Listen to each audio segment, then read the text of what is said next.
bienvenue dans Faites entrer le film, épisode 69. Bonjour Olivier. Salut Doudou. Bonjour Vivien. Salut. Comment allez-vous les garçons? Ça va super bien. J'ai la gastro. Ça va super bien. La chiasse. Il a la chiasse. Hop, c'est bon, on est déjà démonétisé par YouTube parce qu'on n'a pas le droit de dire le mot chiasse. Mais vu qu'on gagnait pas d'argent déjà de base, c'est pas grave. Bon alors, quoi de neuf? Bon, t'as la chiasse. Ça sort des deux côtés ou pas? Le premier jour, ouais, les deux en même temps en plus. Donc assis sur les chiottes, le seau sur les genoux, j'ai fait le bon choix, je me suis pas bien genou devant les chiottes, le seau sous le cul. Mais bon. Ouais, ça aurait été bizarre. Oh, les casseroles. Enfin, j'espère que t'as pas fait ça dans des casseroles, je veux dire, mais waouh, vous saurez tout ce soir à l'intérieur de Vivien. Ouais, on va mettre des images exclusives. Ça s'appelle une coloscopie. Sur le OnlyFans. Non, puis c'est bien en plus parce que c'est pas comme si c'était en plein dans ma période d'épreuve, du coup c'est yes. C'est ton corps qui relâche la pression. Et quand on dit relâche, ça veut dire chiasse, hein, vraiment. Ouais, sphincters sont libres. Et Ah bah, je vois les chiottes à chaque fois que j'y vais. Hein. Ça fait longtemps qu'on n'a pas eu un début d'émission comme ça. Qu'est-ce qui se passe? Et bah Vivien la chasse. Voilà ce qui se passe. Comme quoi il en faut peu, hein. Donnez-nous du caca et normalement on est bon. Oui. Bon, je sais plus ce que j'allais dire, mais on y va. Olivier, de quoi allons-nous parler aujourd'hui? Eh bien, aujourd'hui, nous allons suivre les aventures pas piquées des hannetons d'une jeune femme pieuse mais possédée ou pieuse et mentalement défectueuse, le tout en suivant un procès relatant son exorcisme ou pas. Bienvenue dans l'histoire presque vraie de l'exorcisme d'Emily Rose. L'exorcisme d'Emily Rose, un film de Scott Derrickson, avec comme acteurs principaux Laura Linney, Tom Wilkinson, Jennifer Carpenter, Campbell Scott, Comfy Moore, Marie-Beth Hurt. Un film qui dure 119 minutes en version cinéma et 122 en version longue, sorti en 2005 pour un budget de 20 millions de dollars qui en a rapporté presque 150 millions. Donc on peut dire que c'est un succès au box-office. Chapeau, bravo Émilie. Et voilà plus ou moins toutes les infos que j'avais à donner sur ce film, parce que moi j'aimerais bien savoir ce qu'il y a de 3 minutes de plus dans la version longue quand même. Je crois que la version théâtrale est plus... c'est de la censure, je crois. C'est que elle est pas... Le film de 119 minutes est pour... les rates PG-13 je pense, et que la version de 122 minutes doit rajouter une scène un peu vénère. Mais ce n'est que des suppositions, je n'ai pas fait tant de recherches que ça. Ouais, je suis sûr que c'est une phase où elle chie sur les murs, un peu comme Vivien. Oh la vache. Vivien, on va t'exorciser pendant cet épisode. Wow, moi je mets pas les mains là-dedans. Hein. Il va falloir y aller, et on ne met pas que les mains. Et donc quoi d'autre? What the fuck? La tête, les pieds, un tuyau. On y va entièrement nous. Hein. Quand on fait un truc, on y va à fond. On y va corps et âme. Vas-y, je te laisse corps et âme, du coup, très bien. Alors, peut-on avoir la première scène, Vivien, s'il te plaît? Bien sûr. Alors, le film s'ouvre sur un carton inspiré d'une histoire vraie. Alors ça, on va en parler juste après la première scène. Ok, oui, direct. Parce que moi, s'il y a bien un truc qui m'énerve, c'est ça. Mais je te laisse finir. Ensuite, parce que ça m'énerve. Pardon. Ensuite, on a un barbelé avec du sang violet qui coule et qui écrit le film L'exorcisme d'Emily Rose. Et ensuite, on nous présente une petite maisonnette de campagne au milieu des champs en hiver. Un homme toque à la porte. Dans Conjuring et que dans tous les films d'horreur qui existent. Oui. Massacre à la tronçonneuse. Ouais, voilà, c'est la même type de maison. Un homme tape à la porte et puis personne répond. Ouais, à peu près comme ça. Alors il tourne un peu partout, il regarde partout. L'ambiance est assez dure, assez pesante. Austère. Austère. Et au final, quelqu'un va venir lui ouvrir après qu'une femme l'ait vu par la fenêtre, si je me trompe pas. On se rend compte que il a frappé, mais à l'intérieur il y a quand même 18 personnes, donc ils auraient pu lui ouvrir. Ensuite, il va donc croiser le père d'Emily Rose, bonjour Monsieur Rose, qui est en train de phaser complètement. Il va pas très bien. Il va monter à l'étage ouvrir une porte, la porte se referme, on passe en bas, le mec c'est un coroner, un médecin légiste, il se retrouve avec la famille Rose, il leur dit je suis Elle est pas longue, sûr cette première de scène. pouvoir dire que votre fille est morte de cause naturelle. Ensuite il regarde le prêtre il voit une ombre rentrer dans la grange et le policier dit monsieur le prêtre venez avec moi, je vous arrête. Fin de la première scène. Pam, pam, pam. Et c'était la plus grosse scène d'action du film. Non, c'est pas vrai. C'était une scène horriblement longue. Oui. Alors, je veux bien, on va vite se parler de cette scène. On est d'accord qu'ils essayent d'instaurer une ambiance très très pesante. Ah bah moi le début m'a fait Malaisant, penser à même. l'exorciste, le prêtre qui arrive, enfin le prêtre on sait pas qui c'est qui arrive, mais au départ le petit gars qui arrive filmé de dos, machin, tout ça, ça m'a rappelé vraiment quand le troisième acte de l'exorciste, quand le prêtre arrive pour exorciser la gamine. Après je pense que mon cerveau a juste fait la corrélation parce que c'est deux films qui parlent d'exorcisme. Ouais, puis qu'on quasi le même nom quand même. Hein, Bah il y a exorcisme dedans, mais il y a Ouais, exor donc, dedans. ça aide. Et je pense que là, l'exorcisme d'Emily Rose, son succès est aussi amplifié parce que des gens voulaient revivre le truc de l'exorcisme, tout Bah, simplement. du coup, autant aller voir l'exorcisme au commencement plutôt que l'exorcisme d'Emily Rose, parce que c'est pas du tout la même façon de traiter la possession. Non, mais ça encore, c'est pas. Je pense que c'est peut-être le point fort du film. Je suis entièrement Et d'accord. c'est peut-être le seul. Oh, Et what the fuck. de voir ça d'une façon un peu plus judiciaire, parce qu'on va suivre le procès du prêtre dans le cas de la mort d'Emily Rose. Mais avant toute chose, Oh, s'il te plaît, on oui. a eu ce premier carton qui nous disait basé sur des faits réels. Waouh. Tudum. Le carton aurait dû commencer par inspirer très librement d'une histoire vaguement ressemblante en Allemagne. Ouais, d'un truc que j'ai entendu une fois. Ouais, si, ouais. Et j'ai écrit une histoire dessus. Parce que, mis à part le fait que la personne qui est censée être exorcisée meurt à la fin, il n'y a rien en commun. En soi, si. Il y a les enregistrements, il y a le fait que ça a créé une vraie vague de doute sur l'existence ou non des démons à cette époque-là et encore aujourd'hui quand t'entends mais là, l'histoire de Annelise tu Michel. la ressens. Tu ressens, toi, dans le film, là, qu'il y a eu un doute.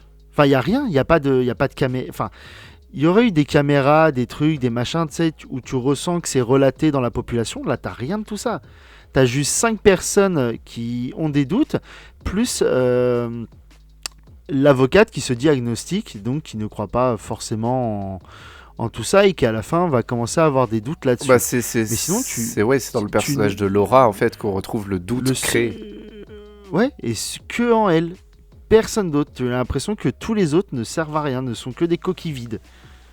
C'est un peu vrai, ouais. Principalement le procureur qui fait partie de l'accusation, qui va défendre Emily Rose, la mémoire d'Emily Rose. Lui, je trouve que autant c'est bien interprété, mais qu'est-ce qu'il est vide et creux. Ouais. Fichtre. Mais ils sont tous vides et creux. Ah mais lui particulièrement, je sais pas, c'est peut-être sa tête, je sais pas. C'est la moustache. C'est la moustache. Enfin, il y a plein de trucs qui me dérangent. Alors déjà, il y a dans le premier, de ce sur quoi tout a été basé, on parle quand même de 67 exorcismes en 10 mois. Là, t'en as qu'un seul. On parle d'un truc qui a duré 8 ans.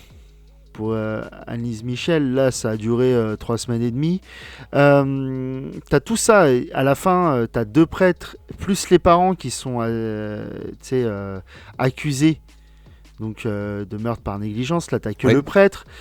Moi je trouve que, alors c'est basé sur des faits réels, mais ça encore une fois, le basé sur des faits réels c'est pour vendre. C'est plus inspiré, ouais. Et là le truc qui me dérange le plus je crois dans ce film, c'est c'est basé de trucs très librement, c'est à la fin. Tout à la fin du film, on a des cartons nous disant le prêtre a préféré rester seul, se récuire sur lui-même. L'avocate a décidé de prendre de l'espace et d'aller voir des trucs pour publier des articles. Mais ça vient d'où ça? C'est des personnages fictifs qui n'existent pas, qui n'existent même pas dans la réalité. Tout ça ça n'a pas à exister. Ce carton-là est juste inutile. Les cartons de Et- fin et- ne relatent pas des faits réels. Non, D'accord. bah non, vu que dans les faits réels, t'as deux prêtres, là t'en as qu'un seul, tu sais, c'est plein de trucs comme ça. Et les cartons de fin, je me suis dit, oh putain, les mecs ils abusent quand même. Il y en avait vraiment pas besoin de ces cartons de fin en fait. Le film. Mais ils servent à rien. Ils servent à rien et le film c'est soit t'aimes pas, mais à aucun moment. Déjà c'est pas. Enfin pour moi c'est pas dans mon cas, hein, je veux dire. Que ce soit inspiré d'une histoire vraie ou pas, c'est pas un élément déclencheur sur ma motivation à aller voir ce genre de film, par exemple. Donc, d'en mettre un au début qui te dit oui, bon, c'est inspiré vaguement, blablabla, ok, pourquoi pas, ça fait partie du rituel de ce genre de film.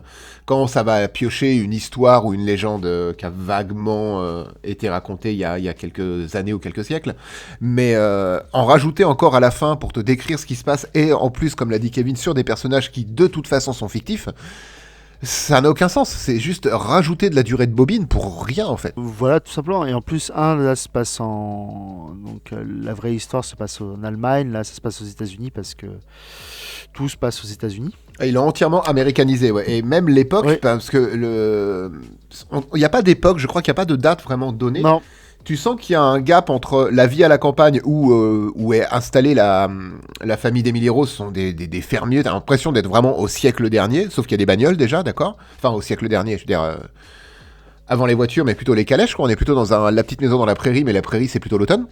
Mais sinon, ils n'ont pas de téléphone portable, je pense que c'est un bon point de repère sur la période à laquelle se dérouler le film. Mais à côté de ça, on sait pas trop. ça sent les années 70-80. Alors, je l'ai ouais. trouvé plus moderne. Alors qu'il n'y a pas de signe spécialement distinctif, hein, mais je l'ai trouvé un peu plus moderne. Est-ce que c'est juste la façon de filmer ou Moi, je le vois bien typé 80 en vrai. Même dans la façon de s'habiller, hein, je trouve que ça faisait plus assez contemporain finalement. Tu rajoutes des téléphones portables à tout ça, on se croirait début 2000, tu vois. Pour moi, Oh, pas du tout. Ah, moi, je suis pas d'accord. comme quoi leur ressenti est intéressant, tu vois. Là-dessus, Ouais. ils ont bien réussi leur pari du coup, puisqu'on n'arrive pas à le temporaliser. Ouais, bah, c'est le seul truc qu'ils ont réussi, quoi. Parce que, expliquons vite fait, je pense que les gens ont déjà compris de quoi l'on parle. L'exorcisme d'Emily Rose, Ah, mais Voilà, c'était ça le Emily film. Rose. Et oui. 69. Moi, j'ai envie que Vivien, tu me parles de cette avocate. Alors, est-ce que vous vous souvenez, il y a quelques épisodes de cela, nous avons parlé de Peur Primale, un petit film avec avec un avocat qui défendait un garçon qui avait tué un prêtre et qui affrontait la procureure jouée par Laura Linney. Et ben là, c'est un peu la même chose. On a Laura Linney qui est de retour dans son rôle d'avocate, qui cette fois va défendre le prêtre qui est accusé d'homicide involontaire sur la jeune fille et qui va donc jouer Erin Brommer, donc l'avocate. Elle est agnostique, ça elle le répète beaucoup. Elle veut grimper les échelons dans son cabinet, elle veut avoir son nom aux côtés de celui de son patron. Et au fil du film, elle va vivre des expériences, on va dire, paranormales et douter de plus en plus de son agnosticisme au point de croire en l'existence des démons. Sinon, c'est une très gentille personne. Elle est sympa, écoute, Ouais, elle est cool. Moi, je l'aime bien. Ça aurait pu être. Ils auraient pu choisir quelqu'un d'autre. Mais ça aurait été moins bon. Non, elle est cool. Et bon, d'accord, donc elle va défendre le prêtre Moore, je crois. Oui, c'est ça. Je me souviens son nom Richard exact. Moore. Je l'ai regardé il y a 1 heure, donc si je m'en rappelle, c'est que j'ai des petits problèmes. Et Olivier, peux-tu nous parler de ce prêtre? Ah, le prêtre Richard Moore, qui, pour moi, je trouve que il a la tête du bon gars en fait. Il a pas du tout la tête d'un prêtre, mais il a la tête du bon gars. Et je pense que tout au long du film, Parce qu'il a pas une tête de ouais. pédophile, En vrai, c'est ça. c'est ça. Exactement, c'est exactement Ouais. ça. Ouais, je suis assez d'accord. Merci beaucoup. Mais je pense qu'il est vraiment convaincu du bien fondé de sa démarche en tant que prêtre. Il a vu peut-être ce qu'il voulait voir ou pas, et c'est là tout le double sens du film. Et il a voulu vraiment aider Emily Rose. En aucun cas, c'est il n'y a aucun parti pris personnel ou se faire mousser ou prendre du galon dans sa hiérarchie de prêtre ou je ne sais quoi. Moi, je pense qu'il est fondamentalement bon comme prêtre, aveuglé certainement par une croyance, mais ouais, le bon gars. Et moi, c'est ce qui me dérange. De quoi? La croyance? Il est trop bon. Non, la croyance, je m'en fous en vrai. C'est. Bon, alors, je spoil le film. Il est condamné. Enfin, il est reconnu coupable, mais il ne fait aucune peine de prison. Et tout ça, c'est plus ou moins expliqué par. Vu qu'il pensait faire le bien et il était convaincu Et de faire qu'également, le bien. la personne à qui il était convaincu de faire le bien était également Voilà. convaincu de faire le bien, lui a demandé de faire ça. Donc, voilà, donc si elle est morte, c'est pas vraiment de sa faute. Et je trouve ça ultra tendancieux en fait, comme Bah, comme c'est un vrai discours. sujet philosophique et sociétal en fait. Est-ce que Ouais, parce dans que ces cas-là, on est tu vraiment peux coupable de quelque chose parce qu'on n'est pas la norme entre guillemets ou on respecte pas la science ou c'est quelque chose qui encore aujourd'hui fait beaucoup débat. Oui, mais je me doute. Et le pire, c'est que si tu transposes ça à des suicides collectifs et d'autres trucs, tu sais, dans les sectes, et ben là, directement, il y a moins ce côté un peu, j'allais dire gentillet, mais t'as moins de complaisance parce que c'est une secte et c'est vu comme étant quelque chose d'anormal. Et c'est là où je trouve ça un poil dommage dans ce film que, putain, dans la vraie vie, les parents et les deux prêtres, ils ont pris 6 mois de sursis. Ou 6 mois ferme, je sais plus. Mais Non, je crois qu'ils prennent que du sursis. Dérisoire. Mais là, le côté du... Tu dis, ah merde. Il fallait une fin heureuse pour ce film en fait, je crois. Ouais, voilà, c'est ça. Et puis surtout qu'à la fin, oui, on a oublié de le dire, mais t'as un carton aussi sur Emily Rose qui aurait dit que son histoire marquerait et permettrait à des gens d'aller mieux. Et genre. Mais il y a tellement de cartons Et que ce c'est- film, c'est une boîte en fait. Oh, elle est belle, elle est belle. Yeah! Yeah! Et t'as un truc comme ça. Et je trouve ça un poil dommage, moi, cette espèce de morale à la fin. Mais bon, Kevin, parle-nous de l'autre personnage important qui est le... Ah, il y en a pas, je suis désolé. Est-ce qu'on pourrait Donc, peut-être parler d'Emily Rose? C'est quand même la principale intéressée, même si c'est celle qui a certainement le moins de temps d'écran finalement. Puis surtout, bah, y a pas grand-chose à en dire. Hein. Bah, C'est raconte une son histoire, gamine quand même. c'est une gamine qui va aller à l'université grâce à une bourse. C'était son plus grand rêve. Une couille quoi. Et quand elle va Bonne grosse commencer à l'université, il va commencer à y avoir quelques petits problèmes d'ordre soit mentaux, physiologiques, soit paranormaux. À vous de vous faire votre propre avis. Et elle va rentrer chez elle, hein, dans sa cabane là où il fait toujours gris et il pleut. Et ça va pas bien se passer. Elle va commencer à manger des insectes. Ça, c'est le genre de scène où moi ça me. Ah, moi j'ai pensé à toi hein, là, parce que quand elle En s'envoie une plus, petite la araignée bouffe qui d'une croustille là. araignée, L'araignée en et puis plastique, t'as vu la par taille de l'araignée quoi. Oui, bah oui. Oui, mais- bah mais on je se veux doute bien dire, que c'est pas une. non, Merci, mais- bien. Attendez, ne prenez pas pour Ah un con bon non plus. Juste en voyant le film, j'ai vraiment cru qu'elle bouffait les décos d'Halloween en fait. Oui, non, mais oui, mais t'as vu la taille du cafard, toi. Ils font la taille de mon bras. T'es dans l'excès, Doudou. T'es dans l'excès. Non, Dans je te l'excès. jure, regarde la taille du cafard, il fait au moins T'as un tout 6 petit bras. cm. Donc mon bras. Oui, j'ai Ouais, des mais petits- c'est. bah il a oui, joué il dans a des Willow, petits lui. bras. ouais, je suis le cousin de Willow, moi. Moi j'allais dire le cousin de Denver, le dernier dinosaure, parce qu'il est relativement T-Rex, mais allons-y. Willow, ça Oui, fonctionne c'est vrai aussi. Ouais. Mais et ça vraiment c'est le genre de scène que j'aime pas. Tout ce qui touche aux insectes, en plus elle la mange et tout. Et voilà. Je sais plus ce que j'allais dire. Donc et puis à ce moment-là, elle commence à péter des câbles et le prêtre arrive pour l'aider. Et ça se passe pas bien. On pourrait peut-être juste dans ces cas-là, parce que c'est vrai que le rôle d'Emily Rose, finalement, elle a même pas tant de lignes de dialogue que ça. Elle va plus crier et faire la grimace. Elle va plutôt faire que des vraiment- trucs comme ça. Bah, elle va Ah, c'est de parler l'araméen, je hébreu, reconnais. latin, grec, L'araméen, ouais. allemand, araméen, Araméen. anglais. Elle Araméen. va parler beaucoup de langues en fait. Ah, ouais. Donc on va pas tout comprendre. Et après, elle va dire je suis Elle va dire je Lucifer. suis qu'un héros, Judas, Légion, Pélaïel, et je suis Lucifer, le diable. Et après, les chevaux, ils font. Ils partent. C'est une scène un peu stylée, mais un peu hors du Oui, Ouais, dans il se passe des l'imitateur, choses ouais. bizarres dans ce film. Non, mais l'interprétation de Jennifer Carpenter, la sœur de Dexter, pour ceux qui n'arrivent pas à voir qui c'est. Et la petite fille de John, pour ceux qui. C'est pas vrai. Quoi? Ah, rapport à Carpenter. Oh là là là là là là. Oh, Attends, putain. on connaît ces classiques, on les connaît pas. Hein. Bah ouais, attends, nous on est à fond, t'as vu? What the fuck, c'était quoi cet accent Son interprète. Je sais pas. En ce moment, je suis en train de regarder Retourner En Place, Atlantique. la série, une série française sur Netflix. Et bah justement, ça se passe à Bobigny cette série. Et Mais ton accent était pas du tout de Bobigny. Hein. ah, mais trop pas. C'est plutôt Épinay sur Québec mon accent, ça, en ce moment, plus un truc comme ça. Mais ouais, Jennifer Carpenter, son interprétation, je l'ai trouvée, alors juste, c'est peut-être pas le bon mot, parce que elle crie bien, mais il se passe quelque chose, je trouve, quand elle est possédée. Déjà, elle a pas une tête de sex symbole à la base. Je trouve que la comédienne passe très bien pour une femme ou une jeune femme ordinaire. C'est celle qui existe dans la vraie vie. Et quand elle rentre dans ces crises de démence ou de possession, ou appelons ça comme on veut, je trouve qu'elle les joue plutôt bien. C'est crédible en fait.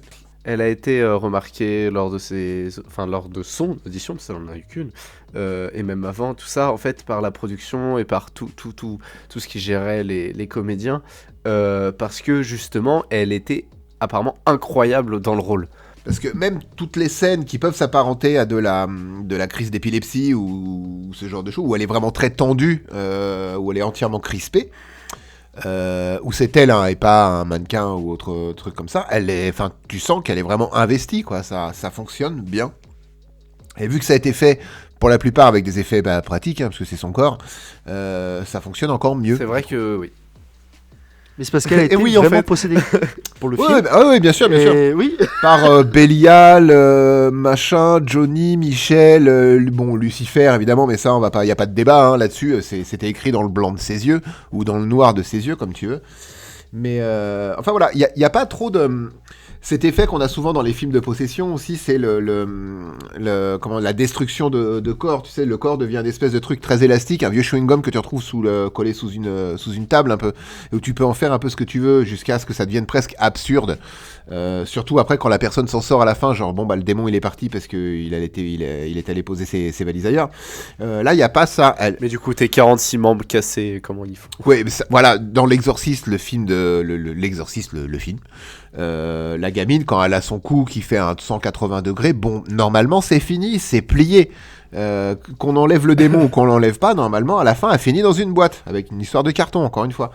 Et ben là, on n'a pas ça dans Emily Rose. Elle a des crispations, elle se tend réellement, elle se cambre même beaucoup dans une scène à l'église, mais ça reste crédible. C'est des choses qu'on pourrait physiquement faire sans aller dans l'excès. Et surtout, c'est des choses qui sont crédibles pour ce qu'on nous explique comme de la possession, mais surtout pour ce qu'on nous explique comme des crises d'épilepsie fortes, mélangées à de la psychose, enfin, des crises maladives neurologiques. Je trouve que le film joue assez bien là-dessus, sur cette espèce d'ambiguïté. Chacun peut l'interpréter un peu comme il veut, et il joue sur ce côté, justement, l'homme d'église l'a interprété comme une possession, et du coup, les rationalistes, les scientifiques, vont l'interpréter comme étant une maladie mentale, ou une maladie nerveuse, ou peu importe.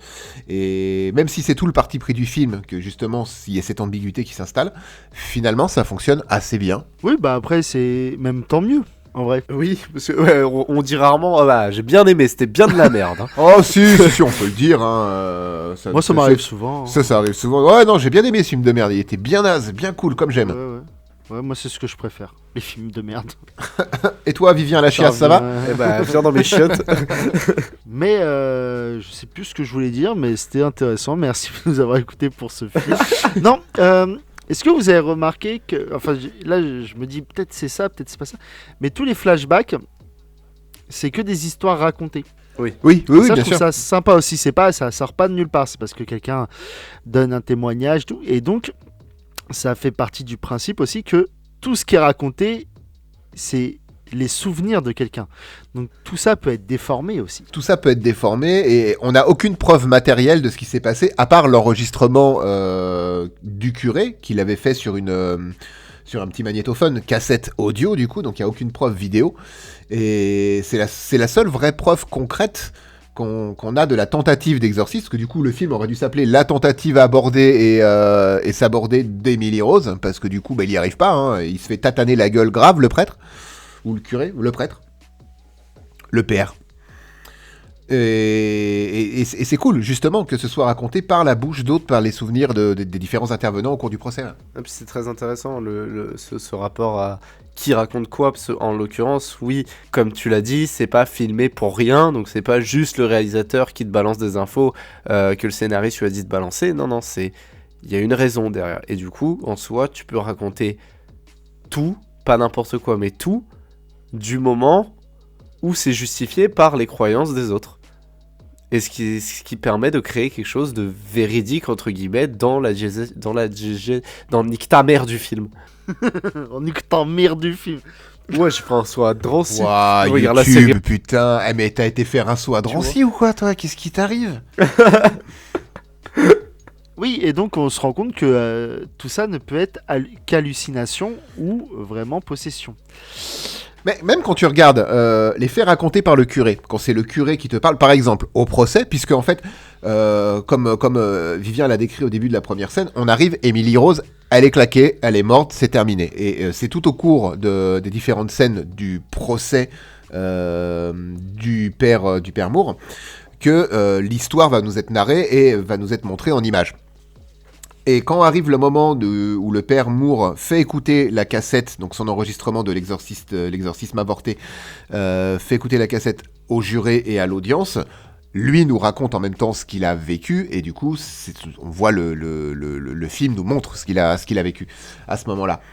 Et même dans ce qui nous est montré là, comment dire, l'épilepsie ou la possession, les deux, on sait pas trop. Même l'écriture du personnage du père Moore, fait que même là, ça ne va pas trop loin. Il n'y a pas des démons qui sortent, des flammes de l'enfer qui jaillissent, un 180 degrés du coup. Des rats, des serpents qui arrivent dans la grange, comme si le démon les appelait. Non, il n'y a pas grand-chose. C'est la campagne en soi, des serpents dans les granges. Il n'y a pas grand-chose de fantastique. Le seul truc un peu fantastique, c'est cette espèce d'ombre qu'il va voir à plusieurs reprises et qui va décrire comme ayant vu une personne encapuchonnée qui va lui faire un petit... Mais encore une fois, ce sera que la vision du prêtre et jamais la vision d'un personnage ou la vision de simplement tiens, je vous montre ça aux spectateurs et il n'y a pas de contexte. Et vous trouvez pas que ça... Moi j'aime beaucoup cette histoire de double interprétation, mais vous trouvez pas que ça c'est cassé un petit peu par le fait que l'avocate subissent elles aussi des phénomènes non expliqués? Alors ça, j'ai trouvé ça complètement con par contre. Le fait qu'elle se réveille à 3h en soi, moi, ça peut être un truc vraiment psychologique où tu te réveilles à 3h parce que interne, voilà, c'est ça. Mais que genre chez elle, il y a des phénomènes un peu pas expliqués. Ça, je trouvais ça dommage. Parce que ça te casse un peu du truc le prêtre a sa vision des choses, la famille la famille Rose a sa vision des choses. Le procureur va lui avoir sa vision des choses. Pourtant, qui est quelqu'un de très pieux, d'après ce qu'ils disent, qui est un catholique, un fervent catholique, qui va à la paroisse souvent. Et c'est pour ça que lui, à la base, veut pas aller au procès, machin. Et lui n'y croit pas à tout ça. Et c'est là où je trouve ça dommage. En fait, tu as deux camps qui s'affrontent. Plus ou moins le côté scientifique, médical et le côté irrationnel, plus religieux. Et irrationnel, religieux, hein, pour le coup. Qui se revendique donc agnostique, elle le dit plusieurs fois, comme tu l'as dit, Vivien. Le fait qu'elle subisse aussi ces... ces trucs un peu paranormaux, je trouve ça un peu dommage. Je trouve que ça casse un peu le truc des deux camps parce qu'à la fin, tu te rends compte qu'elle, elle est, elle est carrément, c'est bon, elle est bigotée quoi. Elle est dans le camp du paranormal parce qu'elle a vécu deux trois trucs inexpliqués et c'est un peu dommage. Après, c'est une avocate donc elle est du côté de du payeur, mais je trouve ça dommage, moi, l'histoire de la montre et tout. C'est surtout parce que ce qui nous montre là, ce que t'expliques, les événements paranormaux qu'on voit qui arrivent à Erin, c'est pas des éléments qu'elle va dire, c'est pas des éléments qu'elle va expliquer comme on peut entendre dans le procès, c'est des éléments qu'elle va vivre et que du coup, nous, spectateurs, on vit. C'est pas des éléments qu'on nous entend, auxquels on est... C'est des éléments auxquels on est témoin et pas des éléments qui nous sont comptés. Et du coup, il n'y a pas de place à l'interprétation, c'est ce qui se passe pour elle, parce que c'est filmé comme ça. Donc c'est acté, c'est ce qui se passe. Donc c'est acté, il y a du paranormal, entre guillemets, sauf si on va chercher un peu plus loin, assez loin, où non, c'est pas du paranormal, c'est normal que ça se passe, que cette porte elle s'ouvre toute seule alors qu'elle est fermée à clé, que le magnéto il s'allume tout seul alors qu'il est sur off. Tout ça, c'est des éléments qui empêchent, on va dire, le doute dans le spectateur. Et c'est pour ça que ça casse, comme tu dis, le rythme, même, c'est ça, un peu le... En fait, moi, je comprends... J'ai pas aimé tous ces passages-là, en fait, avec ce que vient de décrire Kevin, en fait. Mais je comprends pourquoi ils ont été rajoutés au film. Parce qu'à un moment donné, si c'est juste elle qui est filmée en train de dormir, le film, il va s'appeler Paranormal Activity, tu vois. Donc, il fallait qu'il se passe quelque chose. Mais je pense qu'il y avait d'autres choses à faire plus intelligentes ou ne serait-ce qu'en faire une raison qu'en faire un fantasme. Elle pouvait simplement rêver de choses et là on pouvait partir encore très très loin, tu vois. Mais le fait qu'on comprenne que c'est ancré dans le réel, qu'elle se réveille réellement à 3 heures, que le magnéto, que machin, ça laisse plus la place au doute, ces scènes là, et c'est dommage.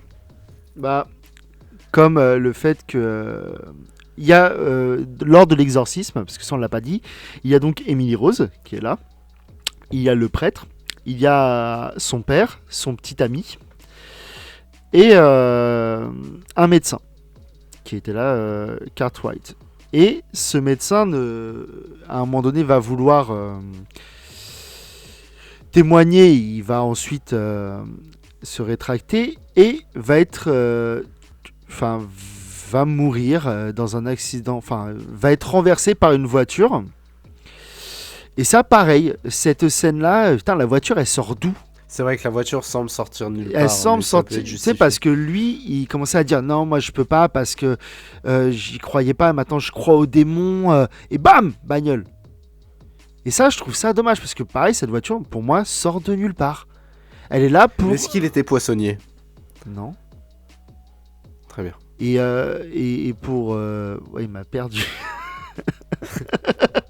Non mais... Et ça, c'est pareil, pour moi, je trouve que ça sort du truc et ça casse pas le rythme, mais ça casse le côté du... t'as le droit à 2 choix, mais quand même, celui-là, il est un peu mieux taillé. Je suis d'accord. Alors le fait que... je viens de me repasser la scène rapidement, et oui, en effet, la voiture sort de nulle part. On sait pas trop où elle est en fait, on a l'impression qu'elle sort du tribunal et qu'elle est dans une ruelle ou un parking ou quelque chose qui a l'air quand même relativement clos, ou même s'il y a des bagnoles qui peuvent se déplacer, elles rouleraient pas à 60 km/h. Non mais le mec il passe à travers le pare-brise. Alors ça par contre, autant la voiture qui sort de nulle part, je suis pas fou, mais j'ai bien aimé ça. J'ai bien aimé l'accident. C'est rare qu'on ait un accident filmé de l'intérieur où la personne accidentée, donc qui se prend le capot de la voiture, plutôt que de s'envoler ou d'être soit projeté vers l'avant, soit être valdingué vers l'arrière de la voiture. Mais c'est pas, normalement c'est clairement, pas possible. C'est pas possible. Mais ça le fait. Mais il y a des démons.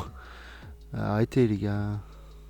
Non, et en fait, moi, ce film, je trouve qu'il aurait été bien meilleur si t'enlèves toutes les phases de Erin à l'extérieur. Ouais, je suis d'accord.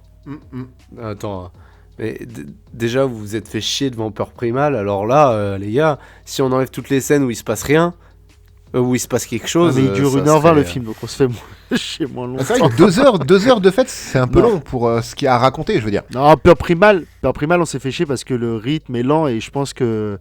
On l'aurait vu il y a 20 ans, moi j'aurais trouvé ça cool. C'est juste qu'aujourd'hui le rythme est différent et voilà. Mais Non, Peur Primal, ce qui m'a dérangé, c'est le twist final que j'ai vu arriver grave. dès le début. Et ça, c'est dommage. Mais moi, j'adore les films d'enquête et tout ça. Et là, vraiment, il y a des passages où, quand elle rencontre... Ok, quand elle va rencontrer le médecin pour la première fois, passage intéressant parce qu'il va lui apporter du background. Mais quand elle voit son... Je sais pas qui c'est, si c'est son enquêteur ou si c'est son adjoint, où il vient le voir et fait Hey, tu sais, on avait pensé à un médecin. Ouais, mais il est parti pour le Costa Rica. Ah merde. Et tu vois, lui, on avait pensé à lui. Ouais, bah il est sur un autre procès là en fait. Ah, bon, bah je t'ai ramené des livres sur la possession. Ouais, Oui. c'est gaspillé, cette scène-là ne sert à rien. C'est du remplissage. C'est du pur remplissage. C'est littéralement ça la scène quoi. C'est. Tu vois ce super Waouh. truc qu'on aurait pu Vraiment. faire ensemble et ça aurait été génial. Ouais, bah on va pas le faire. Ah mince. Il y aurait eu des scènes extérieures où, par exemple, Erin va à la maison des roses, tu sais, pour voir la chambre. Oui. Ou ce genre de truc, tu sais, un peu enquête, tcha. Ça, j'aurais dit, ok, ouais, c'est intéressant. Mais là, à chaque fois qu'elle est à l'extérieur, alors, soit il se passe des phases chez elle où elle a peur, soit elle rencontre personne en vrai, à l'extérieur. Son adjoint lui dit, bah, on peut pas faire ça, ou sinon elle va avoir. Tu sais, t'as tout ce truc-là. Je trouve ça ultra dommage. Je trouve que ça perd en rythme, alors que on aurait eu la phase du début où elle parle avec son patron. Elle lui dit ouais, je vais devenir associé majoritaire. Il lui dit ok, remporte ce procès et tu l'auras. Et à la fin où il lui dit c'est bon, t'as gagné plus ou moins, tu peux. Ok, ces phases-là sont intéressantes parce que tu te rends compte pourquoi elle fait ça. Mais les trucs où elle rencontre le mec à l'extérieur où voilà, ça n'a aucune utilité. Moi, j'aurais préféré qu'on soit dans le tribunal. Chut, truc. Ah, si, des fois, des scènes extérieures où elle rencontre le médecin, où elle va voir le prêtre. Elle fait hé, prêtre, toi et moi, on est censé avoir un truc de confiance. Pourquoi tu m'as pas parlé de la cassette? Ça, ok, c'est cool parce que ça apporte des trucs. C'est de la Dans justification et qui apporte dans l'enquête. de la matière en fait. Je suis d'accord. Et, l'autre, quand il dit attends, j'ai une liste de 33 personnes, tu sais, qu'on a convoquées. Ouais, bah lui, il peut pas parce qu'il a un mariage, lui, il a un baptême, lui, il a la Ah, chiasse. Vivien. Tu devais t'appeler. Ah. Et, mais Ouais, j'ai pas tu sais, vu. ça, ça n'apporte rien au film. Et le film dure trop longtemps, je pense. Aussi. Bah, par ces scènes-là, en partie, je pense aussi. Hein. Ouais, mais je pense que tu peux lui amputer 20-30 minutes, ça change pas spécialement le Je suis d'accord. déroulé. Bah, le déroulé, non. Et au contraire, il aurait même plus. Si t'enlèves ces quelques scènes justement où Erin est confrontée à du potentiel paranormal, le film garde cette notion de on va jouer avec le doute. Le doute persiste jusqu'à la fin. Tu vires les cartons parce que les cartons sont débiles, en tout cas les cartons de la fin. Et t'avais quelque chose qui était, je pense, pas trop mal, ouais. Vivien, un avis? Ouais. Camoulox. Non, bah, vous avez d'autres choses à rajouter sur ce film? ça va. On a très bien débattu. J'ai trouvé les interactions entre nous trois très intéressantes. Mais on peut aller aux conclusions. Alors moi j'ai un truc à dire. Préquel ou suite de Peur Primal? Préquel. Ouais, je dirais préquel. Tu sais pourquoi? Non, suite. Préquel. Suite. Préque-suite. Suite-elle. En vrai la question ne se pose pas, c'est aucun des deux, mais on pourrait prendre ça pour moi comme une préquelle un peu de Peur Primal. Oh, j'avais raison. J'avais dit préquel. J'avais dit préquel. Hein. Non, parce que dans Peur Mais ce Primal, n'est aucun des deux. elle commence comme procureur, elle finit avocate. Je me Non, souviens plus elle de commence Peur comme Primal, en fait. procureur et elle reste procureur. Et là, elle est. Moi, j'aurais dit, en plus, enfin, très intéressant, c'est qu'à la fin où le mec lui dit, bah, tu peux devenir associé majoritaire. Et elle dit non, en vrai, je me casse. Je me suis dit, tiens, elle va devenir procureur.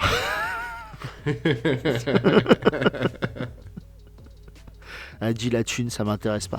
Je La sais pas grosse si- caillasse, la moula. Ouais. En plus, mon appart, il est pas ouf. Et Je vais aller faire des exorcismes, ça paye bien. Allez, hop, en avant. grave. Allez hop, il me suffit d'une Bible, parler araméen, et c'est bon. Bah, le plus gros effet, hein, c'est bon, vas-y, hein, roule ma poule. Mm. Bah, plus Donc- avec Google Trad maintenant, Et toi, l'araméen, c'est surfait. Et d'où te vient cette question, Vivien? Non, parce qu'on a quand même deux fois le même personnage dans un rôle très similaire, avec un sujet qui reste autour de la religion, dans un environnement qui s'appelle les États-Unis d'Amérique. Allez, conclusion. Alors déjà, c'est moi qui dis quand il y a des conclusions. Alors, allez, conclusion. Parfait. Olive, ta Oui. conclusion. Eh ben, après en avoir débattu avec vous et en avoir parlé, mon avis n'a absolument pas changé sur le film. C'est un film sympathique, avec quelques longueurs, mais le parti pris de nous laisser dans le doute tout du long et d'exposer les faits au travers le prisme d'un procès, plus que de nous bombarder d'images gore sur une potentielle possession, etc., je trouve que c'est une très bonne direction artistique pour ça. Donc comme on a dit, ouais, le film par contre souffre de quelques longueurs et de quelques scènes qui viennent mettre à mal l'idée du doute qu'on a sur une bonne partie du métrage. Mais à côté de ça, si vous avez 2 heures à perdre, vous pouvez y aller. Si vous aimez les films de possession où il se passe pas grand chose de gore ou de violent à l'image, vous pouvez y aller. Si vous aimez pas les personnes qui mangent des araignées, n'y allez pas, parce que vous allez vomir. Donc pour moi, globalement, c'est un film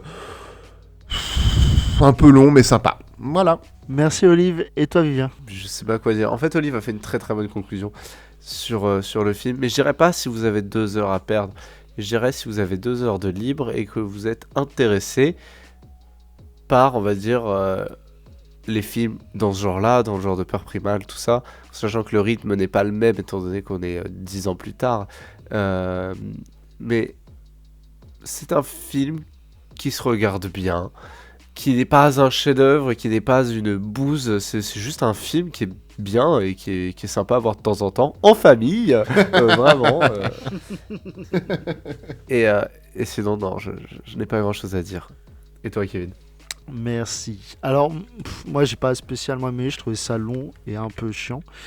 Mais il a quand même des points positifs. On va dire que le fait que le film se termine commence sur la mort d'Emily Rose et donc on va suivre le procès, je trouve ça très intéressant. Après, oui, comme on a dit tout au long de ce podcast, il y a des très longues longueurs. Certaines scènes sont inutiles. J'aime bien le fait qu'on te laisse le choix entre une histoire paranormale ou une maladie mentale. Et voilà, donc si vous avez pas 2 heures, parce que regardez-le en 1x5, ça suffit amplement, je pense. Il y a jamais de phase très très rapide ou très très saignante. Donc j'ai pas trop aimé moi. Je trouvais ça long et chiant quoi. Mais vous pouvez apprécier ce genre de film si vous aimez bien les... On est vraiment les 3 guignols qui prenons jamais de parti pris vraiment trop imposé, hein, genre oui, Si, pour le coup, tu peux pas me dire ça. J'ai tendance à dire que j'aime pas un film. Non, mais j'ai pas aimé moi, c'est tout. Après, si les gens, je dis pas parce que moi je dis j'aime pas que les gens ils doivent pas regarder. Hein. Je dis juste que c'est de la merde et voilà. Enfin, regardez l'Exorciste quoi. Non mais si vous voulez un truc de possession, regardez. C'est pareil, la semaine prochaine on va parler du Rite. C'est un film encore une fois basé sur des faits réels, cette fois-ci à Rome, sur encore de la possession. Vous allez voir, c'est de la merde tout pareil. Hein. Et, cette transition, elle est incroyable. Avec Anthony Hopkins, donc certes il y a un très grand acteur, mais ça reste de la daube aussi. Hein. Et vous allez voir que tous les films d'exorcisme, c'est compliqué. Parce que c'est basé sur des trucs où il faut croire en ça pour rentrer dans le film. Et si tu n'y crois pas... En fait, ça, c'est un truc que j'aurais dû parler. Je pense que ce genre de film est fait aussi pour les gens qui peuvent casser leur biais de perception et se dire, ok, dans la diégèse du film, c'est faisable. Moi, la possession, c'est un truc, j'y crois pas. Donc c'est compliqué pour moi de regarder un film et de me dire c'est possible. Je sais pas si vous voyez ce que je veux dire. Non, je vois ce que tu veux dire. Après, moi, c'est le genre de truc où je me laisse porter, tu vois. J'y crois pas non plus. Mais si le film est bien, il m'emporte. En plus, basé sur des faits réels d'une personne qui est sûrement morte parce que il a pas eu les soins. Non, mais en fait, je pense que moi j'ai un gros problème avec tous les films de possession parce que j'y crois pas de base. C'est comme si demain tu me dis on va faire un truc sur une table de Ouija. Vu que j'y crois pas, ça va pas me... Je vais pas me sentir dedans. C'est pour ça que je préfère les films où t'as un mec, il est barré et il va tuer des gens juste parce qu'il est fou. Parce que ça, pour moi, c'est faisable. Si possible dans la réalité du monde. Genre Seven, c'est mieux que ça. Parce Ah, que c'est le pas mec, pareil. il est humain. Enfin, Mais je suis d'accord, je suis en d'accord. soi, Il si. y a plein de choses. Parce que le mec, il peut être dans notre monde. Enfin, il y en a sûrement il y en a des comme ça. Alors que la oui, tu veux position, que je pour moi, commence la liste? La Veuve Noire, Fourniret, Guy Georges, il y en a- Holmes. La Veuve Noire, c'est un titre. Il y en a plein des comme ça. Il y a la Oui, Veuve oui, il y Noire en a de plein. l'Isère. Je sais parce que j'ai plus son nom là, mais l'épisode de Faites entrer l'accusé est sorti hier. Excuse-moi, j'ai pas retenu son nom. Je sais pas de Oui, quel oui, patelin elle vient, oui. la Veuve Noire. C'est de l'Isère, je crois, parce que je l'ai regardé. Et mais voilà, et je pense que c'est pour ça que moi, ce genre de film ne me touche pas spécialement. Je trouve ça. Même Conjuring, ça m'avait. J'avais trouvé qu'il y avait des trucs intéressants, mais en soi, le propos du film me plaît pas. Donc, excusez-moi, c'était une longue conclusion. Donc, si vous êtes comme moi, le regardez pas. Si vous n'êtes pas comme moi, allez vous faire enculer. Et je rigole. Enfin, si vous voulez. Sur ces bonnes paroles, hein, il va être temps d'aller Alors, la manger. semaine prochaine, qu'est-ce qu'on va regarder, Tipa? Le rite. Eh ben, non, bah, je rigolais. On va pas se Ah, faire un putain. deuxième film. On va pas se faire un autre film de possession. On va se faire chier. La semaine prochaine, on va regarder un grand film parce que c'est le 70e épisode de Faites entrer le film et j'ai envie qu'on le fête, qu'on regarde un grand film, un film où on va rigoler, où on va Oh là là. passer du bon temps, du plaisir. Et ça, moi, ça me fait plaisir de passer du plaisir. Et ça sera Alien versus Predator. Mais Et ça va putain. être légendaire. Encore lui. Putain. Génial. Mais on n'en aura jamais fini avec cet homme. Le 1 ou le J'en 2? peux Le 1 ou plus. le 2? Ou les deux? Ah bah non, mais juste le 1. Le 2, moi je le regarde pas, vous êtes malade ou quoi? Non, parce que le 1, il y a encore des trucs à... Bref, ouais, d'accord. Bah écoute, ouais, on va se régaler. Parce que Paul je sais que... W.S. Anderson sera notre invité la semaine prochaine aussi. Olivier Oh, qui yeah. va le contacter. Yeah, no problem. Yeah, sure, pas de problème. Et, Oh, et- tout- et en vrai, je pense que ce sera le dernier film de lui parce que on commence, on a fait trop. C'est pas faux, c'est pas faux. On a fait 2 bouses. Peut-être celui-là n'en sera pas une. Hein. Jamel. On verra. Peut-être celui-là n'en sera pas une. On verra la semaine prochaine. Voilà, voilà. Bah écoute, merci Alors, beaucoup. c'était le 69e épisode sans blague. Trop, ça va, ça fait plaisir. Je suis resté très De calme pour ce faites-en- 69e épisode. Pourtant, putain. De Faites entrer le film. C'est un plaisir de l'avoir passé avec vous. Des Plaisir bisous partagé. et à la semaine prochaine. À la semaine prochaine, salut tout le Portez-vous monde. bien. Ciao.